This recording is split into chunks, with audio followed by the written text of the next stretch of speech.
G'day folks, welcome to this after action report from Stalingrad 42, the full campaign. So this is the situation at the end of turn 11. The Germans have secured an automatic victory. At present they have 14 victory points. The benchmark for this turn is 7, and to secure an automatic victory you need 6 more victory points than that benchmark. So the Germans needed 13. And yeah, the 14 pushes them at least 1 over that. I'll admit, it came as a bit of a surprise. So in the last live stream that I did, the Germans had really pushed across the Don River to about here. And I was weighing up a northern campaign, securing the 1, 2, 3, 4, 5, 6, 7 victory points in the north, versus the southern campaign, and a more difficult campaign in the south, but 19 victory points down there. And I thought it was going to be a bit of a slog. I thought the northern victory points would be easy to grab, but there aren't many of them, whereas the southern victory down the Caucasus region below the camera would be harder, but again, a lot more victory points in there. So it's kind of a choice. It was a choice between the two. And I was looking around, and the Russians rallied and they blocked a lot of these northern victory points, and I thought, well, this is going to be a bit more of a slog in the north than what I initially anticipated. It was also, I had my panzer divisions here unable really to get too far in the north, just because of the road networks here. They could go out to the right towards Saratov up in the north, but they couldn't quite get around those Russians. And so I had just about made the decision to shift to the south for this long campaign when I looked at Stalingrad, and I noticed that the southern hex, there's 2 hexes here, they're both fully stacked with Russian units, stacking of basically 3. So they're fully stacked. But the southern hex was just slightly weaker, and I decided to roll the dice. The Germans gambled. They brought in 3 full-strength panzer divisions. If you look around, there's not much. There's the 11th panzer division here, and then we've got the 3rd, 9th, 16th all here, and I think that's it. So these are my full-strength panzers. I sent 3 of them into Stalingrad, 1 down to the south, along with these mechanized infantry. And threw my airplanes in. I completely forgot about my headquarters, incidentally, so that would have pushed up even higher, but genuinely forgot. Brought them all the way up by here. They've been racing to the front. Get them to Stalingrad, I forget to use them.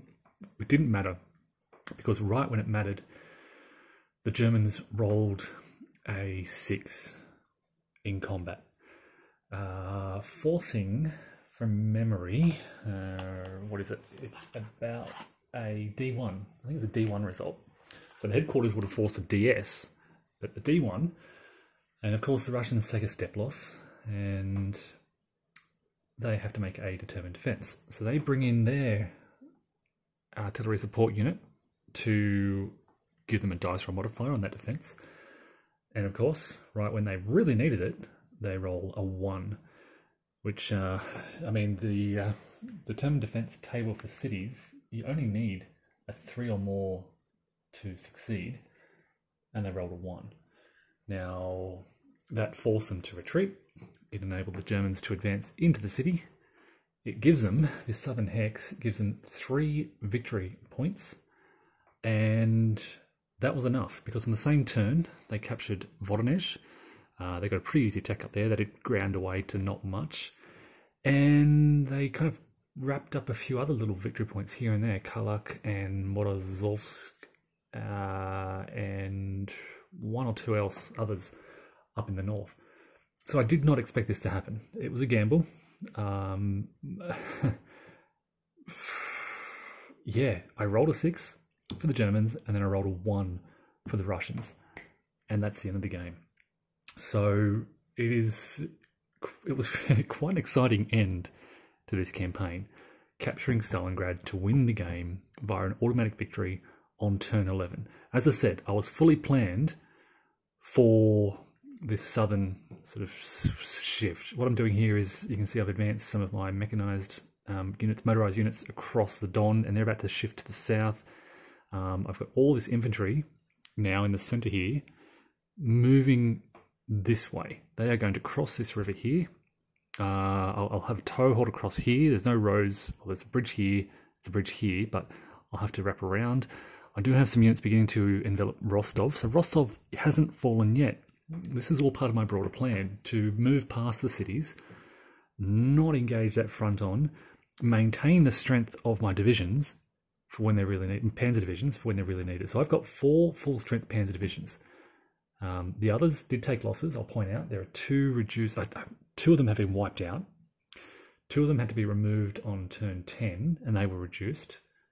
They were on 2 steps each, I think. And just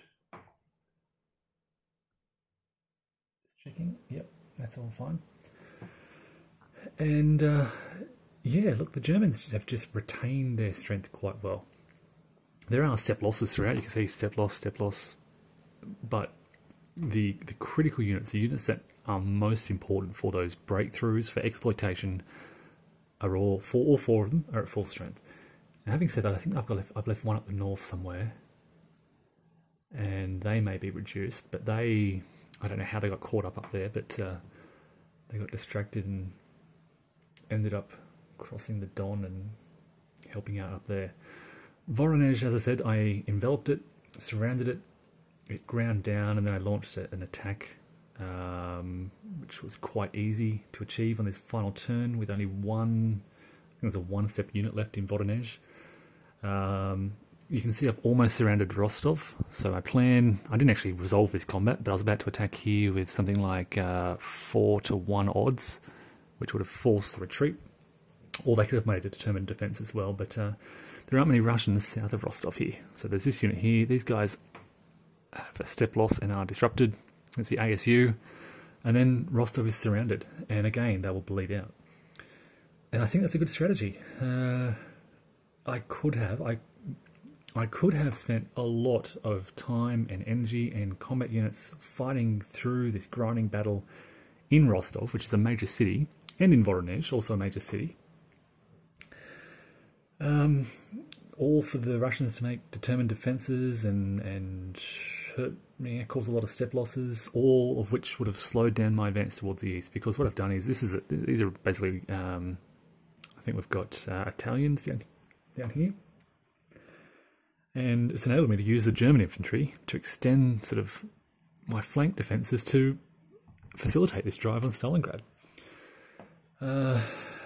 From the Russian perspective, so why did the Germans won? Because they were able to get that critical exploitation with key combat units in strength and just hurt the Russians where they needed to hurt them, basically. This was like a mobile strike force driving through the center, picking off the Russians, wiping them out pretty much, or forcing sort of full retreats. Yeah, I think the Russian failure can be summarized by this cup of losses. It's just too many losses. They tried to hold their ground. They were very successful in holding their ground, and for the first 8 turns I was convinced that the Germans were not going to win this campaign. Turn 7, the Germans had barely moved the front line, but what they were doing was eliminating the Russians. The Russians were making these stands, they were not leaving their fortified lines, and they were making determined defences and losing step losses, but not giving ground for the first 7 turns. It slowed down the German advance, but at this cost. This is the cost of slowing down the advance so much.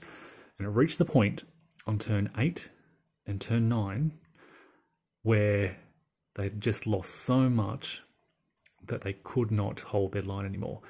And the net result around turn 7 and turn 8 was that the Germans were more easily slipping through the Russian lines. They were picking vulnerabilities in those Russian lines, and they were pocketing, basically, large numbers of Russian troops, as you can see in the center here. This is happening. This is a pocket of 4 stacks of Russians. They weren't isolated. They will be isolated from now. But they're pocketed because basically the Russians can't hold the line. They can't prevent the Germans from encircling them because they've lost so many units. So as I said, this is the third scenario I've played of Stalingrad 42, and yeah, that's a key lesson for the Russians to learn, is how much ground to give, how much of a stand to make on the front. And it's clearly playing this solitaire, playing both sides, still quite learning the Russian defensive strategy. I think they did pretty well. Like I said, by turn 7, I was convinced the Germans wouldn't win. Suddenly, turn 8, turn 9, this massive breakthrough in the center. The Russians did not have the troops to form a line. And you can see, here's a Russian line here, and there's this massive gap in the center, and there's a bit of a Russian line in the north. That's even broken as well. Yeah. So again, this is a German automatic victory. Very, very fascinating game. I'll do a separate review to talk about it in more detail. But that's the reason why the Germans won this gamble, really, on Stalingrad, and a purely unexpected victory. I don't know what I was trying to do here. Certainly I was trying to get a good result, but that 6-1, and then sorry, not the 6-1, the 6 on the combat roll, the Russian roll of 1 on the determined defense. Just taking that opportunity while it was there, secured the Germans this unexpected victory. So yeah, it ended a lot sooner than I expected. I was preparing, as I said, for this long campaign in the Caucasus. Didn't happen. The Germans were too successful for their own good. All right, folks, so thanks for watching. And again, if you're interested, check out the couple of live streams through various turns here and there. But yeah, I'll save some more comments for a separate review. Take care all.